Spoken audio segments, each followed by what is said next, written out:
കുറച്ചു കാലം എപ്പോഴും മാസത്തിൽ 3-4 തവണയൊക്കെ പനിക്കുന്ന കുഞ്ഞുങ്ങൾ നിങ്ങളുടെ വീട്ടിലുണ്ടെന്ന് വെക്കുക. മാസത്തിൽ 3-4 തവണ പനിക്കുന്ന കുഞ്ഞുങ്ങൾ നിങ്ങളുടെ വീട്ടിൽ. ഇപ്പൊ ചില കുട്ടിയൊക്കെ അങ്ങനെയാണ്, മാസത്തിൽ ഒരിക്കലെങ്കിലും പനിക്കാത്ത കുഞ്ഞുങ്ങൾ ഇപ്പൊ എല്ലായിടത്തും കുറവാ. ഈ കുഞ്ഞുങ്ങളൊക്കെ ഈ ഒരു ക്രമത്തിൽ നിങ്ങളൊന്ന് പരിപാലിക്കുക, പിന്നെ പനിയില്ല. പ്രതിരോധ ശേഷി കൂടി, ഹൃദയത്തെ സംരക്ഷിക്കുന്ന സ്റ്റെനോയിൽ സെല്ല്, നിങ്ങൾ ഇതൊക്കെ പറഞ്ഞാൽ മനസ്സിലാക്കാൻ കഴിവുണ്ടെന്ന് ഞാൻ വിശ്വസിച്ചിട്ട് ഇങ്ങനെയൊക്കെ പറയരുത്. സ്റ്റെനോയിൽ സെൽ ഹൃദയത്തെ പ്രൊട്ടക്ട് ചെയ്യുന്ന ഒരു പ്രത്യേക കോശമാണ്, സംവിധാനമാണ്. ഇതിനെ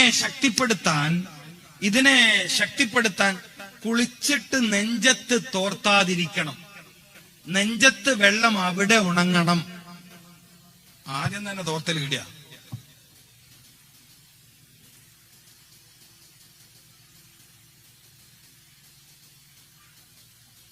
നിങ്ങൾ ഇതൊക്കെ ഒന്ന് ചെയ്തു നോക്കി, ജീവിതത്തിൽ നിങ്ങൾക്ക് വലിയ മാറ്റങ്ങൾ കാണാൻ കഴിയും.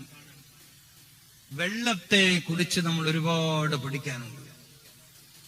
മഹാനായ ഇമാം റംലി തങ്ങൾ പറഞ്ഞത് വശ്റബു, എന്തൊരു മറുപടിയല്ലേ.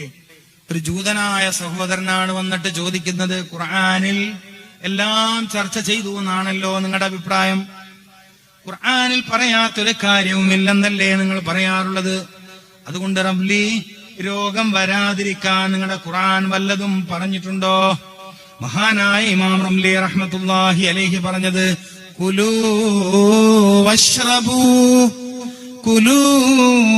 വശ്റബൂ വലാ തുസ്രിഫൂ. 3 വാക്കുകൾ. നീ ഭക്ഷണം കഴിക്കണം, നീ വെള്ളം കുടിക്കണം, വലാ തുസ്രിഫൂ, ഭക്ഷണം കഴിക്കുന്നതിലും വെള്ളം കുടിക്കുന്നതിലും നിനക്ക് അമിതം പ്രവർത്തിക്കാൻ പാടില്ല. ഈ 3 കാര്യങ്ങൾ നീ ശ്രദ്ധിക്കുമെങ്കിൽ നിനക്ക് കോപരോഗം വരില്ല, ശിക്ഷാരോഗം വരില്ല. നിങ്ങൾക്ക് മനസ്സിലായിട്ടുണ്ടാവൂലേ? കുലൂ, നീ ഭക്ഷണം കഴിക്കണം, വശ്റബൂ, നീ വെള്ളം കുടിക്കണം, വലാ തുസ്രിഫൂ, ഭക്ഷണം കഴിക്കുന്നതിലോ വെള്ളം കുടിക്കുന്നതിലോ അമിതം പ്രവർത്തിക്കാൻ പാടില്ല. ഇന്നല്ലാഹ ലാ യുഹിബ്ബുൽ മുസ്രിഫീൻ, നിശ്ചയം അല്ലാഹു ഇസ്റാഫ് ചെയ്യുന്നവരെ ഇഷ്ടപ്പെടുന്നുമില്ല.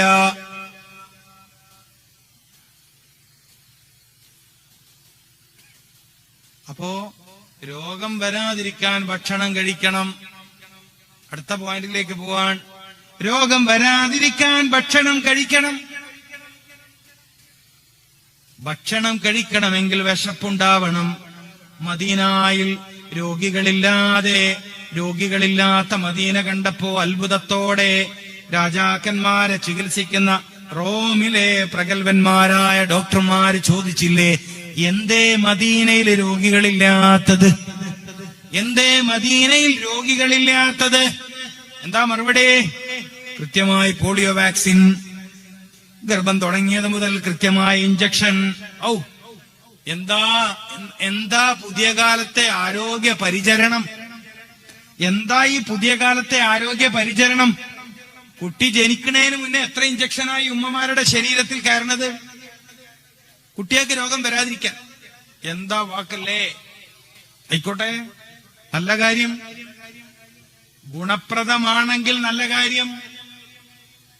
പെണ്ണ് ഗർഭിണിയായി നടന്നത് മുതൽ മരുന്ന് സേവ തുടങ്ങൂലേ പുതിയ സമൂഹത്തിൽ? വിദ്യാഭ്യാസത്തിന്റെ കടുപ്പാണല്ലോ, വിദ്യാഭ്യാസം കൂടി നല്ല അഭിപ്രായം. അപ്പം പ്രസവം ഗർഭിണിയായി എന്ന് തുടങ്ങിയത് മുതൽ മരുന്ന്, പ്രസവം വരെ മരുന്ന്, പ്രസവിച്ചാലും മരുന്ന്. പിന്നെ കുഞ്ഞുങ്ങൾക്ക് വ്യത്യസ്ത രീതിയിലുള്ള കുത്തിവെപ്പുകൾ.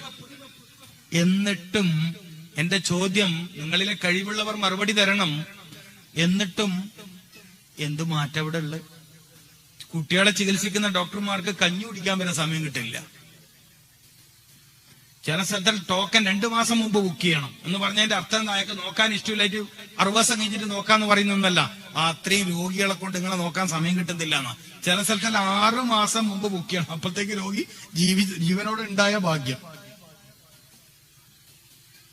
ഇത്രയൊക്കെ ശ്രദ്ധിച്ചിട്ടും ഇത്രയൊക്കെ പരിചരിച്ചിട്ടും ഇത്രയൊക്കെ കാര്യങ്ങൾ ചെയ്തിട്ടും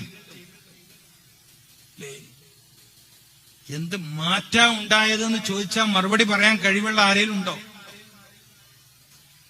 ഒരു മറുപടി പറയട്ടെ. എന്താ മാറ്റം ഉണ്ടായത്? ആർക്കാ രോഗത്തിൽ കുറവ്? എയ്ഡ്സ് ഏറ്റവും കൂടുതൽ 69% സ്വർഗ ലൈംഗിക ജീവികൾക്കിടയിലാണ്. പിസിലി അങ്ങനെയാണ്, എല്ലാ ലൈംഗിക രോഗങ്ങളും അങ്ങനെയാണ്.